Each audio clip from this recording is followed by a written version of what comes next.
الرحیم الحمد للہ نحمده ونصلی علی رسولہ الکریم۔ کبیرہ گناہوں میں سے ایک بہت بڑا جرم شراب پینا یا کسی بھی نشہ آور چیز کا استعمال کرنا۔ قرآن مجید میں اللہ تعالیٰ کا ارشاد ہے، یا ایھا الذین آمنوا انما الخمر والمیسر والانصاب والازلام رجس من عمل الشیطان، کہ ایمان والو شراب، جوا، پانسا یہ سب ناپاکی کے عمل ہیں، ناپاکی ہے، یہ پلید عمل ہے، شیطان کے اعمال میں سے ہیں، فاجتنبوہ، ان کو چھوڑ دو۔ ہونا تو یہ چاہیے کہ جب ایک دفعہ اللہ کا حکم آ گیا تو چھوڑ دے انسان۔ شراب پینے والا کہتا ہے مجھ سے چھوٹتی نہیں ہے، تو اس سے یہ پوچھا جائے اگر ایس ایچ او کی طرف سے ایک لیٹر آ جائے کہ آپ چھوڑ دو ورنہ خیر نہیں ہے، فوراً چھوڑ دے گا۔ کسی نفسیاتی ہسپتال میں ایڈمٹ ہو جائے گا کہ بھائی مجھ سے چھڑوا دو ورنہ اگلا لیٹر نہیں آئے گا، پولیس آئے گی پھر۔ تو اللہ نے کتنے پیارے انداز سے یا ایھا الذین آمنو، اے لوگو جو مجھ پر ایمان لائے ہو۔ ڈی ایس پی سے، ایس ایچ او سے تو ڈرتے ہو، مجھ سے بھی ڈرتے ہو اور مجھ پر بھی ایمان رکھتے ہو، میں ان کو کہہ رہا ہوں۔ کافر کو نہیں اللہ نے کہا شراب چھوڑو، کافر کو نہیں، تبھی کافر کو شراب پینے کی اجازت ہے اسلامی مملکت میں۔ اسلامی مملکت میں کوئی کافر شراب پیتے ہوئے پکڑا جائے کوئی سزا نہیں ہے اگر چار دیواری کے اندر ہے، لیکن مسلمان چار دیواری کے اندر پی کے اور باہر دریافت ہو گیا، کیونکہ اب چار دیواری میں کوئی گھسیں گے تو نہیں نا کسی کو دیکھنے کے لیے، لیکن پتہ چل گیا کہ اس نے پی ہے شراب، پھر اسلام میں اس کی سزا ہے چوک پہ کھڑا کر کے اس کو 80 کوڑے مارے جائیں، چوک پہ کھڑا کر کے سب کے سامنے، اس لیے تاکہ دوسروں کو عبرت حاصل۔ شراب پینے والے اکثر یہ بھی کہتے ہیں کہ اس سے دماغی سکون ملتا ہے، فائدہ ہوتا ہے، آج کل ٹینشن کا دور ہے، اتنی پریشانیاں ہیں، تو اگر تھوڑی سی کوئی پی لے اور تھوڑا سا ریلیکس ہو جائے تو اس میں کیا جا رہا ہے۔ تو یہ بھی پرانا سوال ہے، نیا سوال نہیں ہے۔ رسول اللہ صلی اللہ علیہ وسلم سے بھی یہ کہا گیا تھا کہ بھئی اس میں کچھ فائدے بھی تو ہیں، تو اللہ نے اس کا جواب، بڑا بہترین جواب قرآن مجید میں نازل کیا، یسألونک عن الخمر، کہ یہ شراب کے بارے میں آپ سے پوچھتے ہیں، قل فیہما اثم کبیر ومنافع للناس، ان کو بتا دیجئے اس میں بہت بڑا جرم ہے، گناہ ہے، اور کچھ فائدے بھی ہیں، وَإِثْمُهُمَا أَكْبَرُ مِن نَّفْعِهِمَا، لیکن ان کا گناہ ان کے فائدوں سے بڑھ کر ہے۔ گناہ زیادہ ہے، فائدے کم ہیں۔ فائدے یہی ہے کہ تھوڑی دیر کے لیے تھوڑا دماغ میں مستی آ جائے گی، تھوڑا سا ریلیکس ہو جائے گا اور غم بھول جائے گا سارے۔ وہ الگ بات ہے کئیوں کو غم میں ڈال دیتا ہے باستہ شراب پینے والا، گولی مار دیتا ہے، چاقو مار دیتا ہے اور سر پھاڑ دیتا ہے، بیویوں کو طلاقیں بھی دے دیتے ہیں بہت سے۔ تو لیکن اس کا جو جرم ہے، اللہ فرماتے ہیں یہ گناہ جو ہے یہ اس کا فائدے سے بڑھ کر ہے، لہذا فائدے نہ دیکھو، اس کے جرم اور اس کے گناہ کو دیکھو۔ رسول اللہ صلی اللہ علیہ وسلم نے ارشاد فرمایا، ان علی اللہ عہدا من یشرب المسکر ان یسقیہ من طینۃ الخبال،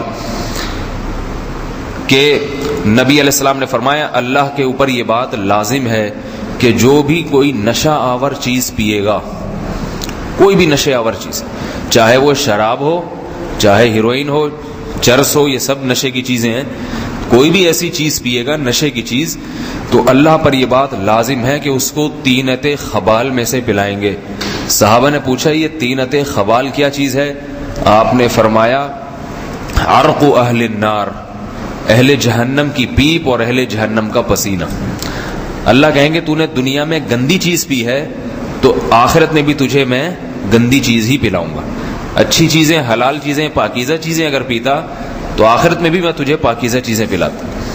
اتنا بڑا جرم ہے یہ، دوسرے کے بارے میں نہیں سوچنا چاہیے۔ کوئی اگر محلے میں، معاشرے میں شراب پیتا ہے، اس کو بارے میں، اس کا معاملہ اللہ پہ چھوڑ دیں، اپنے بارے میں کہ بھئی مجھے اللہ اس برائی سے بچائے۔ ہمارے ساتھ مسئلہ یہ ہے نا کہ ہم جب کوئی برائی سنتے ہیں تو اپنے بارے میں فکر کرنے کے بجائے اس دوسرے کے پیچھے پڑ جاتے ہیں، اچھا وہ اتنا خراب ہے، وہ تو ابھی آج پتہ چلا وہ تو بہت ہی برا آدمی ہے۔ تو اپنے بارے میں سوچنا، اپنے اور اپنی آل اولاد کے بارے میں فکر کرنا ضروری ہے۔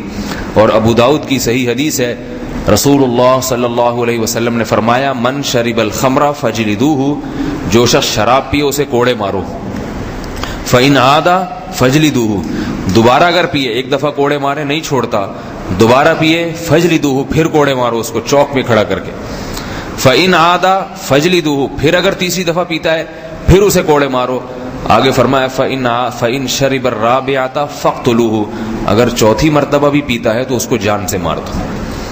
کہ اللہ تعالیٰ ایسے شخص کو کے وجود کو زمین پہ دیکھنا پسند نہیں کرتے جس کو 3 دفعہ سزا ملی ہو پھر بھی وہ پی رہا ہے، کیونکہ یہ لت دوسروں کو لگتی ہے.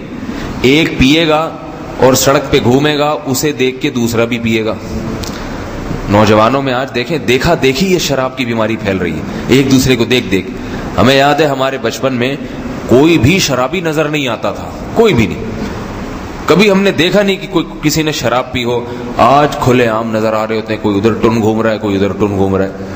کچھ دن پہلے ایک ڈاکٹر کو دیکھا، ایک دم اسپیڈ میں گاڑی میں آیا اور کسی کا ہوش ہی نہیں، کوئی بچہ راستے میں آ جائے، کوئی کسی کو ٹکر ہو جائے، ایک دم ایک گٹر کے پاس جو ہے نا گاڑی بریک لگائی جیسے پتہ نہیں کیا ہے. وہ ٹن تھے، پی کے ڈرائیونگ کر رہے تھے، تو ایک بہت بڑا پتھر جو کسی سے اٹھ نہیں رہا تھا، بلا وجہ اس پتھر کو اٹھا کے سڑک کے کنارے پہ پھینکا اور غصے ہوئے لوگوں پہ کس نے یہاں پتھر پھینکا ہوا ہے. لوگ بھی حیران، یہ ڈاکٹر صاحب کو کیا ہو گیا، کس قسم کی باتیں کر رہے ہیں. پھر ایک دم بھاگ گئے. تو وہ پی کے چلے ہوئے تھے اور اب یہ تو اللہ نے بچا لیا، ورنہ جو ان کی اسپیڈ تھی اس سے لگ رہا تھا کہ 8-10 کو درمیان. ویسے ہی ڈاکٹروں نے بہت سو کو قبرستان بھیجا ہوا ہوتا ہے، اس طرح سے بھی 15-20 کو یہ پیل دیں گے راستے میں. تو آدمی کا دماغ ہی ٹھکانے نہیں رہتا. اور یہ بھی یاد رکھیے کہ بعض لوگ یہ کہتے ہیں کہ ہمیں شراب سے نشہ نہیں ہوتا، عادی ہو گئے ہیں. تو اللہ کے رسول صلی اللہ علیہ وسلم نے فرمایا ما اسکرا کثیرہ فقلیلہ حرام، جس کو زیادہ پینے سے جس چیز کے نشہ ہوتا ہے اس کا ایک قطرہ بھی حرام ہے. نشہ ہو یا نہ ہو، شراب کو اللہ تعالیٰ نے حرام قرار دے دیا. وہ تو ہیروئن بھی جس کو عادت ہو جاتی ہے نا، اس کو ہیروئن سے بھی کچھ نہیں ہوتا، لیکن اس کا یہ مطلب نہیں ہے کہ وہ حلال ہو گئی. تو حرام چیز حرام ہے، چاہے ایک قطرہ ہو چاہے وہ زیادہ ہو. ایک اور حدیث میں ہے کہ آپ صلی اللہ علیہ وسلم نے فرمایا اللہ نے جنت حرام کر دی ہے.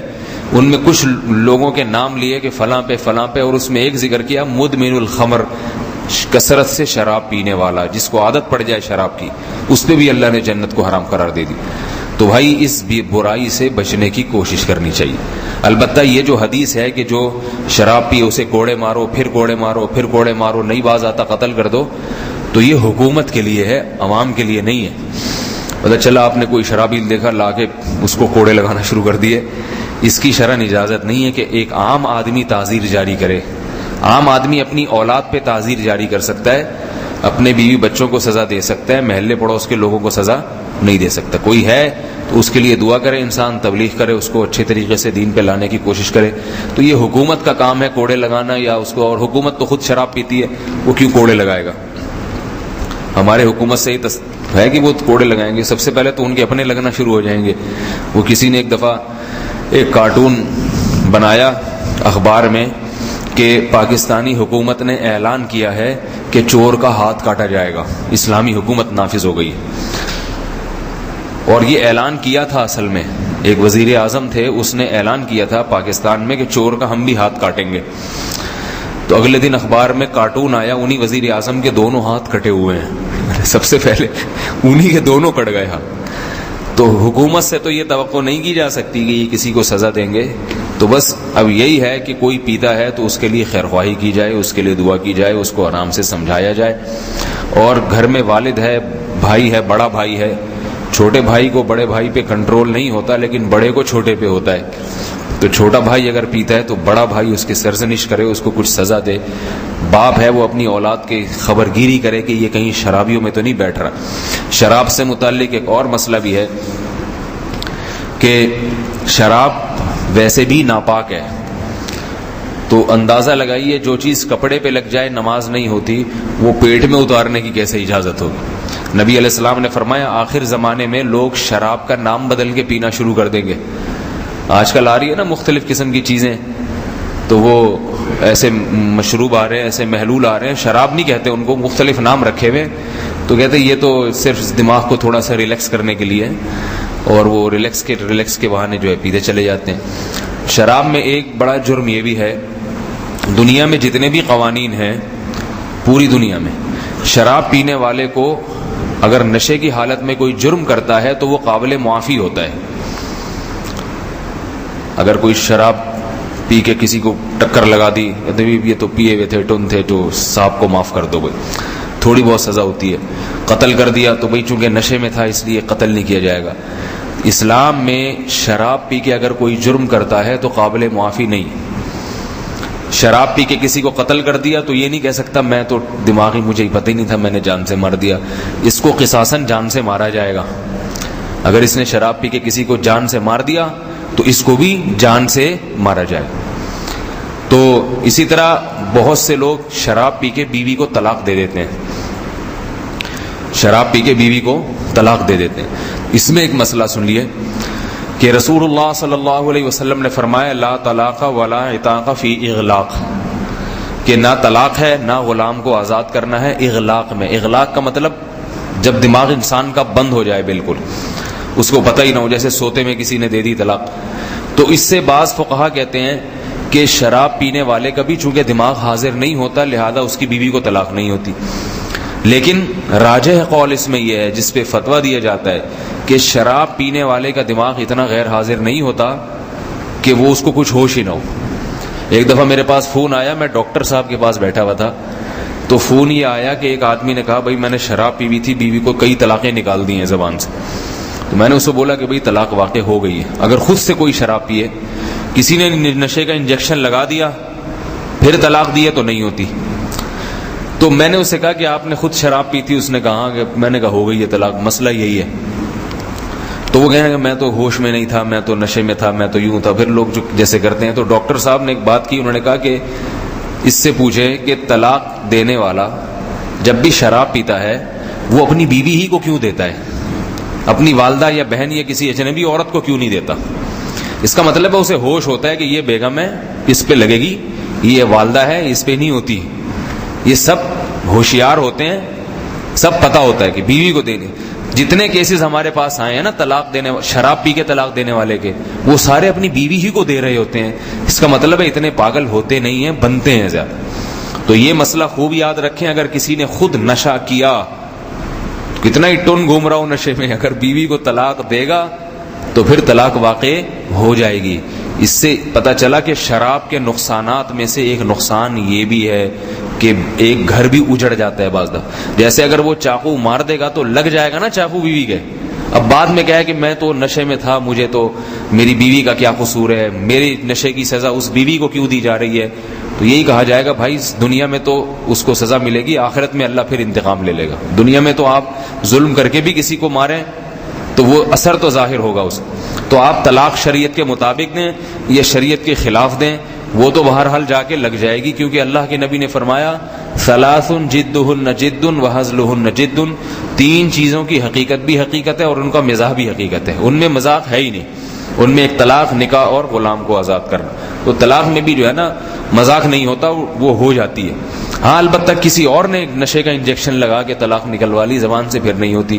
تو اس کا بھی خیال کرنا چاہیے کہ جب شادیاں کریں، آج کل لڑکوں میں نشے کا رجحان بڑھتا جا رہا ہے شراب کا، تو ذرا یہ بھی اس کا لیبارٹری ٹیسٹ کروا لیا کریں کہ پیتا تو نہیں ہے۔ یہ آج کل یہ رجحان بڑھ رہا ہے۔ وہ پینے والے کا جو ہے نا اس کا کوئی بھروسہ نہیں ہوتا، وہ طلاق بھی دے سکتا ہے، چاقو بھی مار سکتا ہے۔ تو اللہ کے رسول صلی اللہ علیہ وسلم نے اس کو ناپسند کیا۔ ایک بس آخری بات بتا کے اپنی بات ختم کرتا ہوں۔ صحابہ کرام جو تھے یہ زمانے جاہلیت میں شراب کے عادی تھے اور بہت محنت سے شراب بنا کے پیتے تھے، انگور اور کھجور کی شراب، جو اعلیٰ قسم کی شرابیں ہیں، بہت محنت سے بہت تیز نشے والی شرابیں پیتے تھے۔ تو اللہ نے جب یہ آیات نازل کی ہیں کہ اے ایمان والو شراب پلید چیز ہے، اس سے بچو، تو ایک لمحے میں چھوڑ دی انہوں نے۔ حدیث میں آتا ہے مدینہ کی گلیوں میں شراب ایسے بہتی تھی جیسے کوئی چشمہ یا نہر بہ رہی ہو، سب نے اپنے مٹکے الٹ دیے۔ اور آپ صلی اللہ علیہ وسلم یہ بھی فرمایا کہ شراب کے برتنوں کو بھی توڑ دو، اس کو اپنے کسی دوسرے کام میں بھی نہ لے کر آؤ. جن برتنوں میں شراب رکھی جاتی تھی نا مخصوص, ان کو بھی توڑ دو. ان کو حالانکہ وہ مشکیزے تھے, دھو کے استعمال کیے جا سکتے تھے کھانے میں, پانی پینے کے لیے, لیکن نبی صلی اللہ علیہ وسلم نے کیا فرمایا؟ نہیں. کیوں؟ علماء نے اس کی حکمت بیان کی ہے کہ برتن یادگار ہوتا ہے, اسے دیکھ دیکھ کے گناہ کی یاد تازہ ہوگی, خیال آئے گا بھائی یہ بوتل تھی, یہ وسکی تھی, اور ایسے ڈھکن اس کا الٹتا تھا, اور ایسے میں اس کو پیتا تھا. تو وہ مخصوص برتنوں سے بھی جو ہے نا یاد تازہ ہوتی ہے. تو اللہ کے نبی نے اس حدیث میں گویا ترغیب دے دی کہ جب کوئی گناہ سے توبہ کرو, چھوڑو, تو اس گناہ کی تمام یادگاریں ختم کر دو. شراب سے توبہ کر لی, بیٹھ اسی دکان پہ جا کے رہے جہاں سے روزانہ پیتا تھا, وہیں ٹھیے ٹھکانے لگ رہے ہیں, ٹھیک ہے نا. وہی بوتلیں گھر میں رکھی ہوئی ہیں, ان میں نورس ڈال کے پی رہا ہے. تو بھائی ان بوتلوں کو کیوں سجا کے رکھا ہوا ہے تو نے؟ یہ تو بار بار یاد تازہ ہوگی. انہی دوستوں سے تعلق ہے جن دوستوں کے ساتھ بیٹھ کے پیتا پلاتا تھا, وہی دوستوں سے, تو پھر تو دوبارہ یاد آئے گی. تو اللہ کے نبی نے جب حکم دیا شراب چھوڑ دو, صحابہ نے شراب کے مٹکے توڑ دیے, برتن توڑ دیے, برتن پھینک دیے, اتنی, اور نبی کے حکم پہ یہ سارا کام. تو ٹھیک ہے وہ صحابہ تھے, ہم صحابہ نہیں ہیں, لیکن ان جیسا بننے کی کوشش تو کر سکتے ہیں. اور ایک آخری بات یہ کہ دیکھو, جس سے نہ چھوٹ رہی ہو نا, نہیں چھوٹ رہی ہو, یہ نشہ ایسی چیز ہے جو چھوٹتے چھوٹتے ہی چھوٹتا ہے, ایک دم نہیں چھوٹتا. صحابہ کے حوصلے تھے, ایک دم چھوڑ دیا. آج سگریٹ ایک دم نہیں چھوٹتی. ایک صاحب نے, ہمارے دوستوں میں سے, انہوں نے سگریٹ چھوڑی تو وہ ہسپتال میں ایڈمٹ ہو گئے, اتنی کھانسی, بلغم, پتہ نہیں کیا ہو, مرنے لگے تھے. ہم ان کو کہتے تھے بھائی ایک دو سٹے لگا لو. اس نے کہا نہیں, اب نہیں, مر جاؤں گا, نہیں چھوڑوں گا. تو سگریٹ نہیں چھوٹتی, شراب کا تو اور مشکل ہوتی ہے. تو اس کا ایک طریقہ ہے کہ آج کل اس کے علاج ہوتے ہیں, ادارے بنے ہوئے ہیں, وہ نشہ آہستہ آہستہ چھڑوا دیتے ہیں. ان اداروں میں ڈاکٹروں سے رابطہ کیا جائے, اور کچھ نہیں, سب سے بہترین ہے تبلیغ میں 4 مہینے کے لیے چلا جائے, سب چھٹا جائے گا اس سے. ہم نے دیکھیں ہیروئن جی, ایک ہیروئن جی ہم نے دیکھا, وہ دھتی تھا ہیروئن کا, ہر وقت بیٹھ کے بس سٹے لگاتا رہتا. تبلیغ والے اس کے پاس گئے, گھٹنے پکڑے, اس کے ہاتھ پاؤں دبائے, ہاں بھائی تھوڑی بہت اس کو اجازت بھی دے دی, اپنے ساتھ لے چل, آہستہ آہستہ چھوڑ دینا. تو 4 مہینے لگا کر آیا, ماشاءاللہ فٹ فاٹ صحت مند ہو گیا, ہٹا کٹا موٹا ہو گیا, ہیروئن چھوڑ دی اس نے. تو ہیروئن جیسا نشہ چھوٹ سکتا ہے, کیونکہ جب نکلا نا, تبلیغ میں نکلا, اللہ کے راستے میں نکلا, تو ان چیزوں سے کنارہ کشی ہو گئی. تو جب کنارہ کشی ہوتی ہے تو پھر وہ چیزیں یاد نہیں آتی. وہ الگ بات ہے, وہ پھر دوبارہ آیا, پھر دوبارہ انہی چرسیوں میں بیٹھنا شروع کر دیا اس نے, پھر وہی انہی دھندوں میں لگ گیا. ایک دفعہ اللہ جب کسی کو ہدایت دے دیں اور وہ اس کی قدر نہ کرے, پھر دوبارہ ہدایت ملنا ذرا مشکل ہو جاتی ہے. تو تبلیغ کا راستہ ہے, اس میں نکل جائے انسان, چھوٹ جاتی ہیں چیزیں. ورنہ ڈاکٹروں سے بھی رابطے میں رہے, آج کل ایسی دوائیاں آتی ہیں آہستہ آہستہ کر کے. تو جو چاہتا ہے اللہ کی طرف آنا, حدیث میں آتا ہے جو اللہ فرماتے ہیں جو میری طرف ایک بالش آئے گا میں اس کی طرف 1 ہاتھ آؤں گا, جو میری طرف 1 ہاتھ آئے گا میں اس کی طرف 2 ہاتھ, اور جو میری طرف چل کے آئے گا میں اس کی طرف دوڑ کے آؤں گا. بس پہل جو ہے نا بندے نے کرنی ہے. تو اگر کوئی فوراً نہیں چھوڑ سکتا شراب, ہیروئن یا نشے کی چیز, تو پہل شروع کر دے کہ ٹھیک ہے میں اتنی پیتا تھا, اس کو آدھی کر دوں گا. تو آدھی کا مطلب کیا ہوا؟ اللہ کی طرف چلنا شروع ہو گیا. آدھی یہ چھوڑے گا, 3/4 اللہ چھڑوا دیں گے, ٹھیک ہے نا. 1/4 رہ جائے گا, وہ پھر جھاڑ پھونک سے, دم درود سے ہو جائے گا حساب کتاب. تو آنا شروع ہو جائے, ایک دفعہ قدم اللہ کی طرف بڑھا لے تو اللہ پھر خود بھی اس کو اپنی طرف کھینچ لیں گے. اللہ تعالیٰ اس لعنت سے ہم سب کی حفاظت فرمائے. سبحانک اللہم و بحمدک, نشہد ان لا الہ الا انت, نستغفرک و نتوب.